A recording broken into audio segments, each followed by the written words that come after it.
안녕하세요. 신형문법의 양음쌤입니다. 자, 오늘 이 시간에는 영어 어순의 핵심 원리인 신형문법의 양음 생성 원리에 대해서 대략적으로 압축해서 알아보도록 하겠습니다. 신형문법은 소위 품사의 기호표 상론임을 표방하고 있습니다. 모든 영어 단어에 플러스 양과 마이너스 음의 에너지 기호를 부여하여 한국어의 조사를 대신하는 에너지 마커로 기능하게 하는 체계입니다. 원리는 도구 없이는 작동하지 않습니다.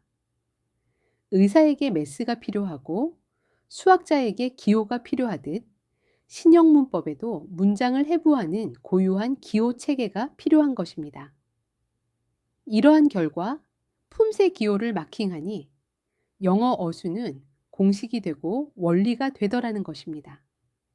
자, 그러면 신형 문법에서 말하는 도대체 양과 음은 각각 어떤 기능과 의미가 내포되어 있을까요? 여러분도 아마도 그 메커니즘이 가장 궁금하시리라 생각됩니다. 다시 강조해서 말씀드리면 양음 기호 체계는 영어의 모든 품사를 플러스 양과 마이너스 두 종류의 에너지로 표상하고 각 품사에 고유한 기호를 부여하는 체계로 이 기호의 배정은 인위적 설계의 산물이 아니다라고 감히 말씀드릴 수 있습니다. 영어 문장에 플러스 양과 마이너스 음을 넣어 보았더니 양음의 교차 반복이라는 규칙성이 발견된 것이 신형 문법의 태동의 출발점이 되었습니다. 그러나 이 단순한 발견에서 나아가 모든 형식의 문장에 정합성 있게 적용됨을 확인하는 인고에 오랜 세월에 지난한 정교한 과정이 요구되어 그 과정을 거치면서 품사의 자리 및 용법에 상응하는 기호가 하나씩 탄생했고 이에 부수하여 교차 반복을 포함한 5대 원리가 정립되고 교차 반복을 정점으로 사되 원리가 유기적으로 작동됨이 검증되었습니다. 자, 서두가 길어졌습니다만 양과 음을 한마디로 요약하면 음은 양을 서술하고 수식을 해주는 그런 작용을 하는 역할이다 라고 할 수 있고 양은 그에 상응하는 서술과 수식을 받는 즉 피서술 내지는 피수식어로서 작용을 받는 자리라고 할 수 있습니다. 그렇다면 이에 대해 실증하는 단계로 진입해 보겠습니다. 앞서서 말씀드렸듯이 음은 양에 대해서 서술과 수식을 해주는 작용이다 라고 말씀드린 바와 같이 그에 해당하는 품사들은 어떤 것들이 있고 서술을 받는 피서술, 수식을 받는 피수식어가 될 수 있는 품사는 어떤 것들이 있는가 라고 했을 때 신형문법은 모든 품사를 양계열과 음계열로 대분류합니다. 이른바 품사의 이분법적 분류인 것이죠. 분류 기준은 단순합니다. 플러스 양의 에너지 혹은 마이너스 음의 에너지의 특성의 보유 여부입니다. 다시 반복해서 말씀드리면 플러스 양의 에너지를 품은 품사들은 피서술 및 피수식어이고 마이너스 음의 에너지를 품은 품사들은 서술, 수식 및 매개의 역할을 수행하는 것들이라는 것이지요. 화면에 보이는 것과 같이 양계열은 명사, 대명사, 준동사구, 명사절이 이에 속하고 계열은 그 명사류, 즉 명사 상당 어구에 해당되는 품사를 제외한 나머지 품사들, 즉 동사, 형용사, 부사, 전치사, 접속사가 계열에 속한다고 생각하시면 되겠습니다. 자, 화면 가운데에 양이 보이시죠? 양에서 음을 거쳐 양으로 흐르는 순방향의 서술 혹은 수식의 작용이 일어나는 동시에 역방향의 양에서 시작하여 음을 거쳐 양에 안착하는 수식과 서술의 흐름인데요. 여러분께 꿀팁을 드리자면 딱 이 양을 꼭 기억하십시오. 이유는 차차 아시게 될 것입니다. 자, 화면 상단에 좌우측에 양계열과 음계열에 각각 품사별, 그 기호가 부여되어 있는 걸 보실 수 있는데요. 신형문법에서는 구조의 계층성을 시각화하고 표기 단위를 괄호 형태로 정밀히 구분하고 있습니다. 단어, 구, 절이 각각 다른 괄호로 표기되어 한눈에 단위가 식별되도록 설계되어 있는 것이지요. 단어 단위는 대괄호로 두 개 단어가 융합하여 이루는 구 단위는 호토와살 괄호, 주어 플러스 동사를 갖춘 절 단위로는 중괄호를 준동사처럼 두 개 이상의 단어가 모여 구를 이루되 그 준동사 구를 이루는 기타 부수적 구성 요소를 다 표시하지 않고 축약한 단위로서 이중 화살 괄호를 사용하고 있습니다. 이 네 가지 괄호의 구별이 신형 문법의 분석 정밀도를 보장하는 핵심 표기 체계입니다. 단어와 구를 혼동하지 않고 구와 절을 혼동하지 않으며 융합구와 준동사구를 혼동하지 않는 것입니다. 예문에서 알파벳으로 S, N으로 표시한 것은 무리들의 집합 개념인군의 SN 체계로서 문장의 형식을 나타냅니다. 간단히 말하면 대문자 S는 양군이고 대문자 N은 음군입니다. 양군은 명사가 주성분인 경우 양성분 S인 명사를 핵심으로 음계열인 수식어, 즉 한정사, 부사, 형용사, 부사를 묶어 덩어리로 된 집합 개념이고, 한편 음군은 주요 동사 성분인 음성분 N을 중심으로 역시 편입된 양계열 요소와 함께 덩어리로 된 집합 개념입니다. 신형 문법은 바로 이 군이 어떻게 구성되느냐에 따라 형식이 결정되는 구조입니다. 군 형식에 대한 것은 다음 기회에 자세히 설명드리도록 하겠습니다. 양은 무엇, 즉 what을 가리키는 에너지입니다. 실체를 지시하고 존재를 드러냅니다. 품사는 엄연히 서로 구분됩니다. 당연히 역할과 기능이 다릅니다. 그러기에 기호가 다를 수밖에 없겠습니다.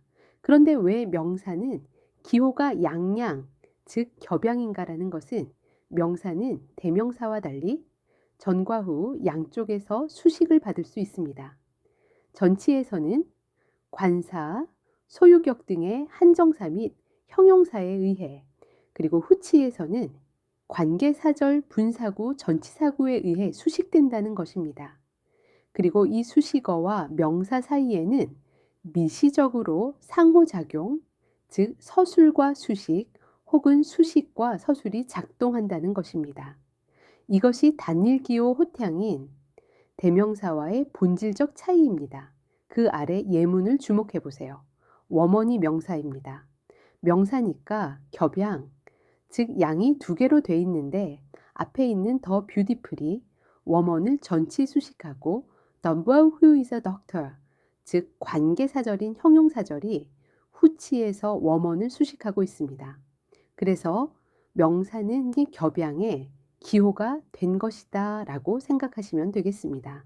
한편 대명사는 기호가 호탕인데 첫 줄의 예문에서 보는 것과 같이 쉬가 명사 워먼을 중심으로 전후 수식어를 포함하는 덩어리 집합 개념인 양군이 명사구를 지칭하고 있기 때문에 일반적으로 대명사는 수식을 받지 않는 것이 원칙입니다. 다만 예문 중 중간 예시에서의 부정대명사 something이나 지시대명사 does의 경우처럼 후치 수식만 가능한 경우가 있을 뿐이다 라고 하여 명사와 대비하여 단일기호 호탕의 기호를 사용한다고 이해하시면 되겠습니다. 제가 예문들에 대해서 자세하게 설명하는 것을 의도적으로 생략하려고 합니다. 이유는 여러분들에게 원리를 생각해 보실 기회를 드려볼까 해서입니다. 왜냐하면 원리는 암기신의 암기가 아니라 이해이기 때문입니다. 신형문법은 원리에 입각한 한국형 영문법 이론 체계이기에 약간의 팁만으로도 그 메커니즘의 이해가 용이하여 자기 학습이 가능하도록 체계가 구축되어 있거든요. 이에 관해서는 별도의 섹션에서 자세하게 언급 예정이나 예문 중 마지막에 주목해서 보세요. 예문 a number of people, 즉 많은 사람들, 그리고 the number of people, 즉 사람들의 수. 우리말에 다르고 다르다라는 말이 있지요. 영어에서도 다르고 더 다르다 말이 이 예문에 딱 적용된다 하겠습니다. 두 개의 단어가 융합하여 형용사구가 된 경우인데요. 수식의 방향이 각각 어디로 향하는지 자세히 주목해 보세요. 자, 다시 돌아와 계열에 대해 생각해 봅니다. 대표적인 동사는 타동사이지요. 타동사가 겹음인 이유는 겹양과 대칭적입니다. 타동사는 양계열의 명사류, 즉 주어, 목적어를 앞뒤로 매게 합니다. 앞에 선유소인 마이너스 음은 주어 S1과 대응하고 뒤에 후요소인 마이너스 음은 목적어 S2와의 연결을 상정합니다. 보기의 예문 I love her를 보시면 양계열의 대명사 I, 음계열의 타동사 love, her은 다시 대명사로 양계열의 양이 됩니다. 그 어수는 서술을 받는 양에서 시작해서 서술을 해주는 음을 거쳐 수식이 되는 대상의 양에 도달합니다.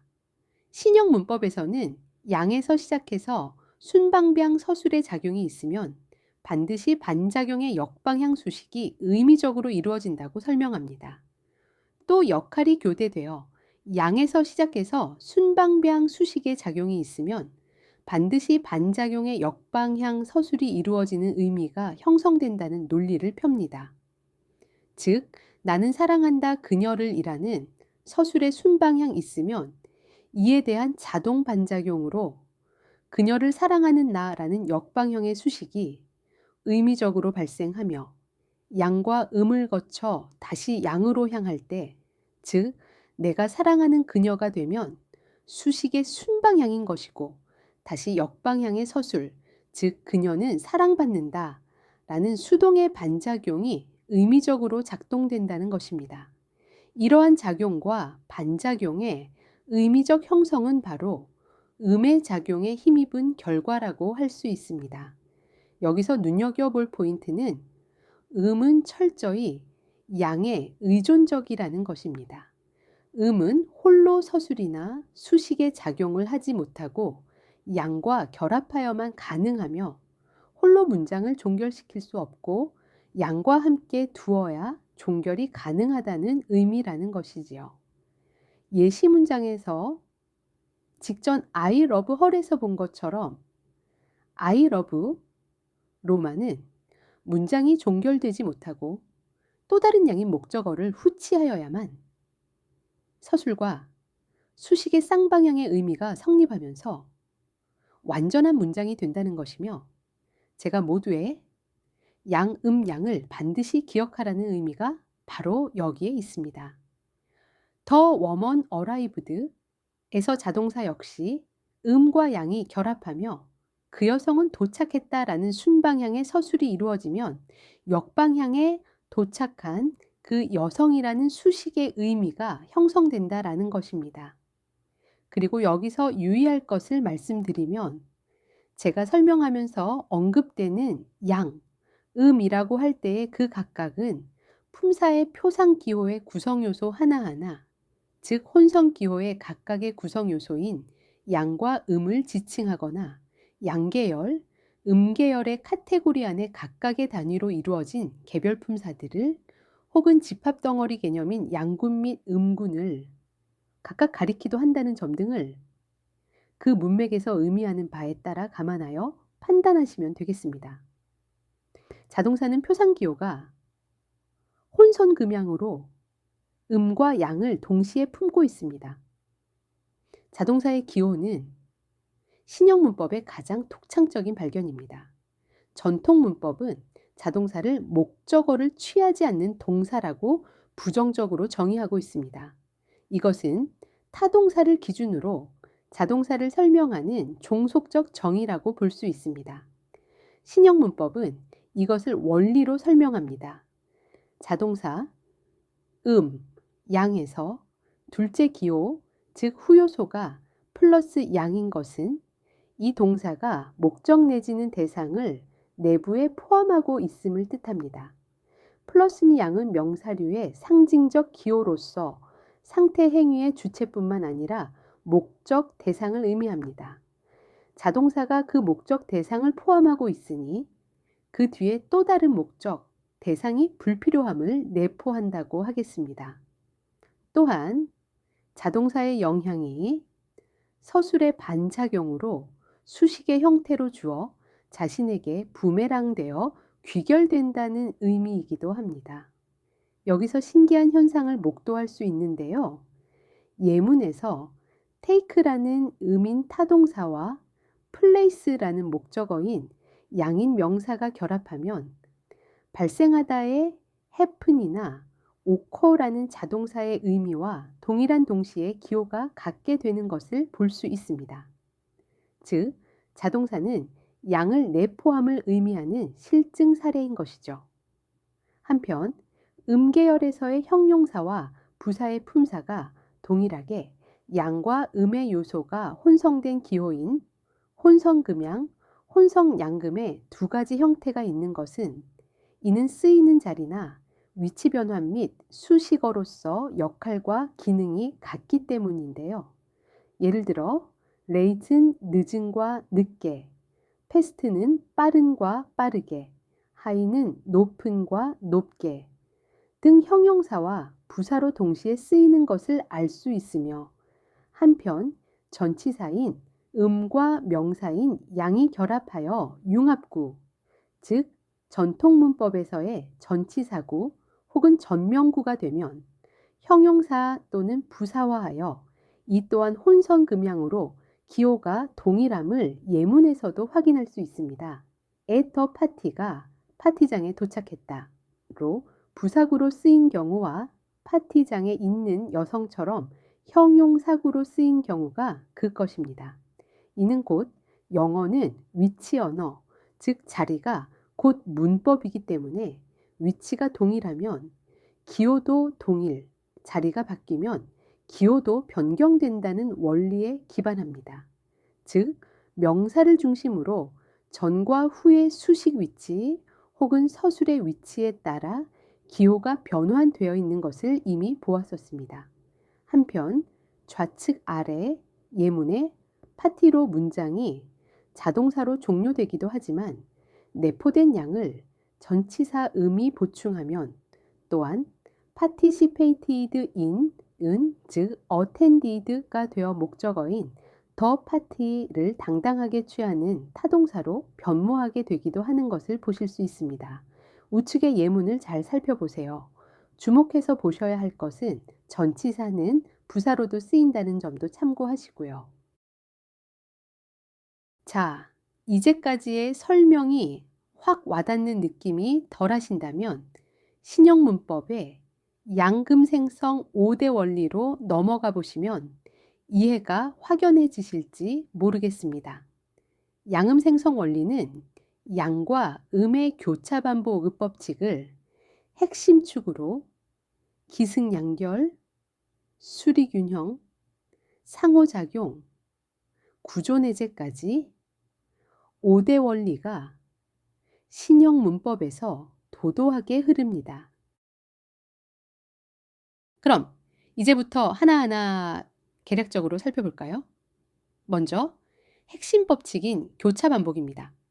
양과 음이 만나고 음은 다시 양과 만나니 영어 문장은 양과 음이 서로 교차하며 반복된다는 규칙, 즉 문장에 어순이 이루어지게 되어 있다는 것입니다.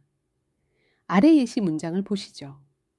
전통 문법을 공부하셨더라면 첫 느낌에 이 문장은 도대체 몇 형식이야 라고 궁금하실 수 있겠습니다. 그러나 신형 문법에서는 몇 형식이 중요한 것이 아니라 어떻게 문장이 배열되면서 확장하는지 그 원리에 주목합니다. 군형식의 개념으로 형식을 규정하는데요. 앞으로 신형 문법에 인문에 안착하시면 스스로 군형식 판정이 가능해집니다. 여기서는 형식보다는 양과 의미, 단어들의 양의 요소, 음의 요소, 그리고 덩어리인 양군과 음군의 교차 반복이 이루어짐을 확인해 보세요. 다만 주의할 것은 명사 겹양과 타동사 겹음은 대표로 한 개 요소로 본다는 것이고, 이는 수리균형 계산에서도 동일하게 적용됩니다. 자, 두 번째는 기승양결입니다.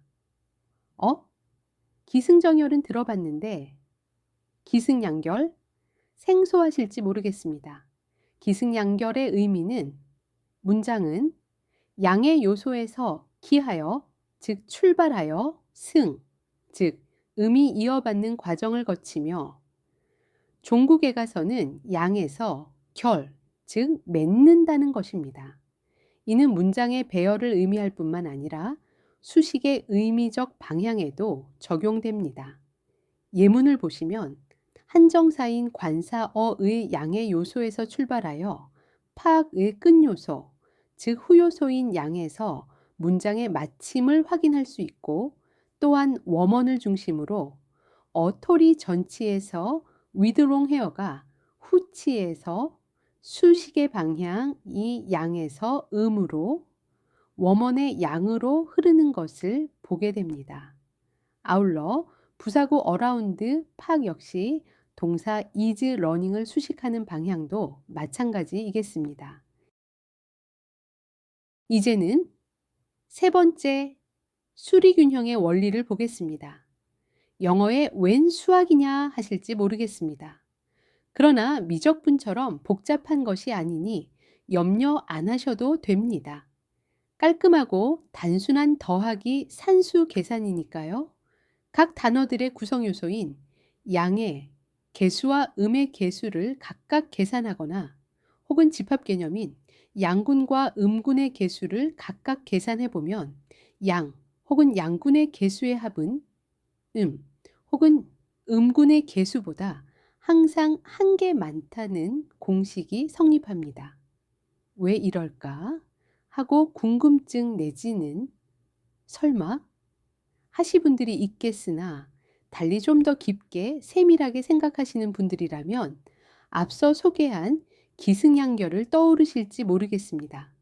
수리균형은 단순 심심풀이 산수 계산이 아니라 이 공식이 깨지면 무언가 문장이 불완전하던가 생략되던가의 척도로 삼는다는 것입니다. 참고로 여기 예문에서는 문장의 주요 성분이 아닌 수식 요소들은 카운트에서 제외하였습니다.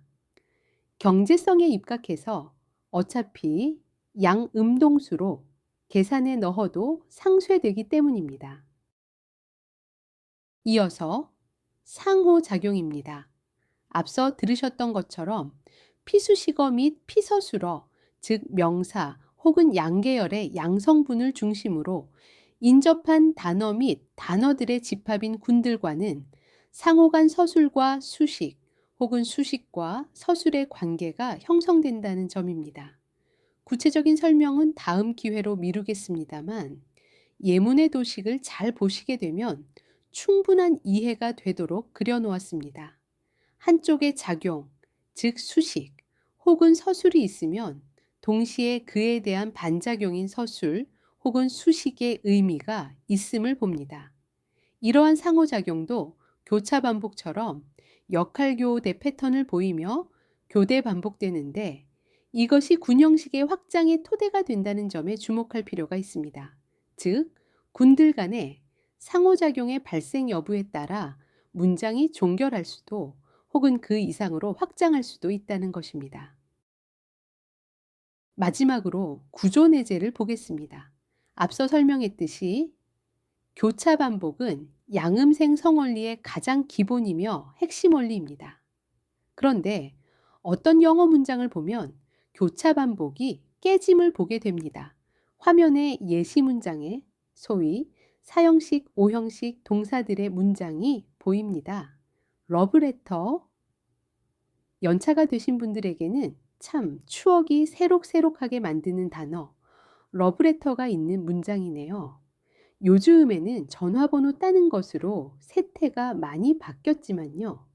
본론으로 들어가서 동사 handed는 전형적인 give 동사처럼 소위 수요동사 문장입니다.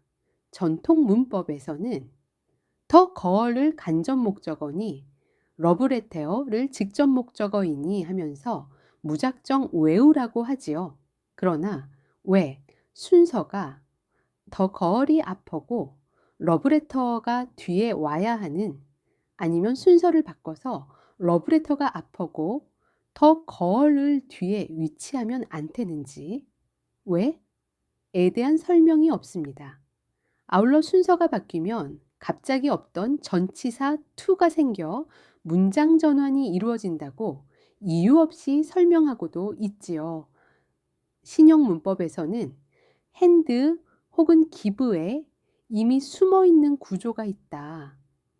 즉, 주는 행위가 있으면 물리적으로도 받는 결과가 있다는 것이 이미 동사에 내재되어 있다는 것이고요. 의미적으로 더 거얼과 러브레터 사이에 have라는 것을 복원하면 교차 반복이 성립되면서 다른 원리도 동시에 정상 작동한다는 것으로 논리 구성합니다.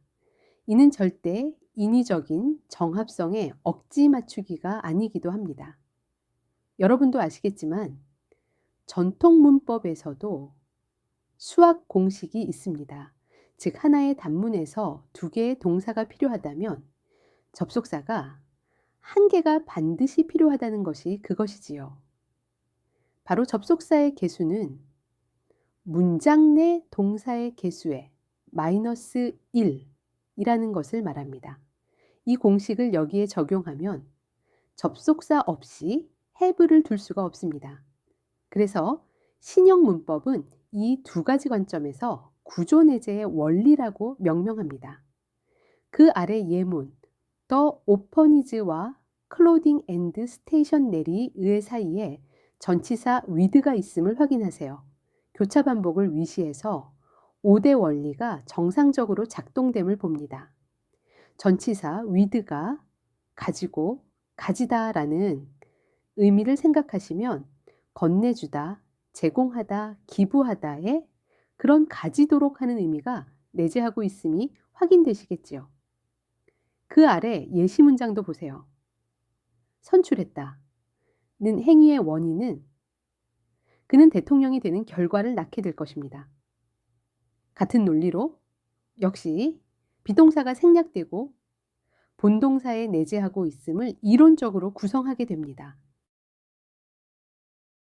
자, 지금까지 살펴본 바와 같이 하나의 원리, 교차 반복에서 출발한 문제 제기가 구조내재의 복원을 통해 해결되고 그 순간 상호작용 기승양결, 수리균형이 동시에 회복된다. 이것이 신형 문법 5대 원리의 유기적 순환입니다. 5개의 독립된 규칙이 아니라 교차 반복을 중심핵으로 5대 원리가 하나의 생명체처럼 연동하는 원리 체계라는 것입니다. 참 오랜 시간 양과 음의 기능 및 의미, 양음생 성원리 5가지에 대해서 개략적으로 살펴보았는데요. 첫 술에 배부를 수는 없겠습니다. 영문법에 입문하려면 영어의 어순을 정확히, 그것도 선제적인 이해가 돼야 된다는 것이 정도라는 생각입니다. 물론 이제까지 전혀 들어보지 못했던 새로운 이론들이고 생경 하다못해 전통 영문법 이론에 체화되어 있는 상태에서 그 관념의 틀 안에서는 쉽게 받아들이기가 어려울 것임도 10분 이해합니다. 그러나 영문법에 실용성과 효율성을 더한 논리로 무장한 어떤 것이 있다면 수용하고 응용해서 적용해 보세요. 신뢰하신다면 좋은 결과 확신합니다.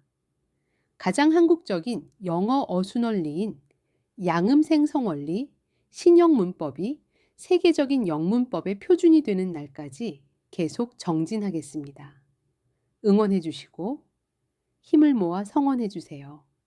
구독, 좋아요, 알림 설정하시면 더 많은 분들이 영어를 보는 새로운 시선으로 영어의 눈을 뜨시게 될 것입니다. 오늘 압축적으로 설명드린 내용들은 앞으로는 각 파트별로 세세하게 각계격파가 이루어지니 기대해 주시고요. 수고하셨습니다. 감사합니다.